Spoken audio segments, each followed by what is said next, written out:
Uttar Pradesh Congress committee व्यापारी प्रकोष्ठ के चेयरमैन विनोद बंसल ने प्रेस वार्ता का आयोजन किया। प्रेस वार्ता में सरकार पर उत्पीड़न करने का आरोप लगाया। सभी समस्याओं को लेकर व्यापारी हित में अति शीघ्र प्रदेश स्तर पर आंदोलन किए जाने की बात कही। विनोद बंसल का कहना था कि छोटे व्यापारी लॉकडाउन के समय से बहुत परेशान चल रहे हैं।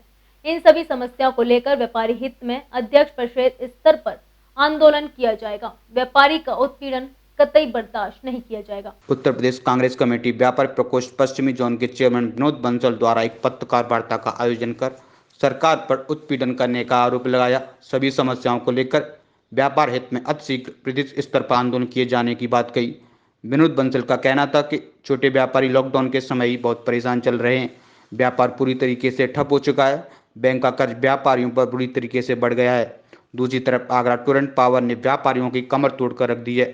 छोटे व्यापारी व घरेलू बिजली के बिल सरकार के संरक्षण में टोरेंट के अधिकारी व्यापारियों एवं जनता का उत्पीड़न कर रहे हैं, जबकि स्मार्ट मीटर की पोल सरकार ने स्वीकार कर ली है। आज मैं सबसे पहले तो अपनी राष्ट्रीय महामंत्री, महासचिव और उत्तर प्रदेश की प्रभारी श्रीमती प्रियंका गांधी को उनके जन्मदिन पर इन सब के माध्यम से हार्दिक बधाई देते हैं। और माननीय सोनिया गांधी, राहुल गांधी जी और प्रियंका गांधी जी और अजय कुमार लल्लू जी के आशीर्वाद से मुझे व्यापार प्रकोष्ठ का वेस्ट जोन का पश्चिमी उत्तर प्रदेश का चेयरमैन नियुक्त किया है। उसके लिए मैं उनका हार्दिक शुक्रिया अदा करता हूँ। आज की परिस्थितियों में हम महसूस कर रहे हैं कि व्यापारी पीड़ित है। कोई सी भी समस्या ले लीजिए, हर समस्या का से परेशान है। और मैं समझता हूँ कि आप लॉकडाउन से शुरू करें तो आप व्यापारी ने 8-9 महीने में बहुत कुछ खोआ है। और आप महसूस कर रहे होंगे कि कमला नगर में एक घटना हुई थी जिसमें कि हमारे एक गुप्ता जी थे जो बाज़ार से आ रहे थे, तो पुलिस वालों ने उनको घसीट कर ले गए और थाने में बंद कर दिया।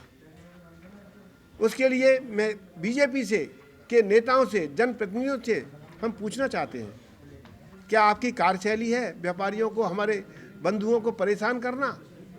आप निश्चित रूप से आपने कुछ नहीं किया। वो व्यापारी पीड़ित होता रहा और आप प्रशासन पर पुलिस का कुछ न बिगाड़ सके।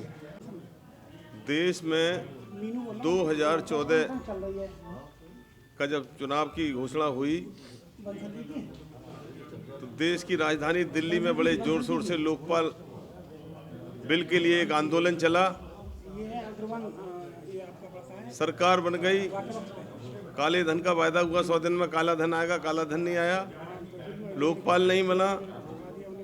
नोटबंदी से जो लोगों के पास धन था वो बैंकों में जमा करा लिया और अपने उद्योगपति साथियों को लोन दे दिया गया। और वो सरकार की बहुत बड़ी धनराशि लेके, कोई 9,000 करोड़, कोई 5,000 करोड़ लेकर विजय माल्या, महल चौकसी, ललित मोदी, नीरव मोदी, सारे गुजराती भाइयों को खुली छूट दे दी कि जाइए सरकारी पैसा लेके भाग जाइए।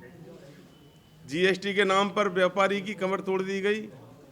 28% जीएसटी होने के बाद लोगों ने खरीदारी करना बंद कर दिया और बड़ी बड़ी अमेजन जैसी कंपनी, विदेशी कंपनियां इस देश में छा गई और छोटे छोटे व्यापारियों का धंधा व्यापार चौपट कर दिया। सरकार की नीति केवल ये है, जनता की जेब को काटते रहो। पेट्रोल के दाम कोरोना काल में आपने देखा कि कोरोना में लोगों के धंधे पानी बंद थे, लेकिन पेट्रोल और डीजल के दाम लगातार बढ़ रहे थे। लगातार टोल के पैसे बढ़े हैं लगातार। अभी बंसल जी ने जो कहा कि जीएसटी रिटर्न की डेट जो थी वो 31 से घटाकर 13 कर दी। उसका कारण केवल एक ही है कि व्यापारी को लूटना है, उस पर इस नाम से पेनल्टी लगाई जाएगी और उसको लूटा जाएगा। शहर अध्यक्ष देवेंद्र कुमार चिल्लू ने बताया कि जीएसटी व्यापारियों के लिए बहुत बड़ी समस्या बनी हुई है। व्यापारी द्वारा जमा किया गया टैक्स रिफंड नहीं मिल पा रहा। वहीं दूसरी तरफ आगरा जॉन्स मिल की जमीन पर चल रहे विवाद पर शहर अध्यक्ष देवेंद्र का कहना था कि बेशकीमती जमीन अधिकारियों और व्यापारियों द्वारा पैसा लेकर बेच दी गई। वहीं अब गरीब लोगों के खिलाफ प्रशासन कार्रवाई करने की सोच रहा है। जिला अध्यक्ष का कहना था इन सभी समस्याओं को लेकर व्यापार हित में प्रदेश स्तर पर आंदोलन किया जाएगा। व्यापारियों का उत्पीड़न कतई बर्दाश्त नहीं किया जाएगा।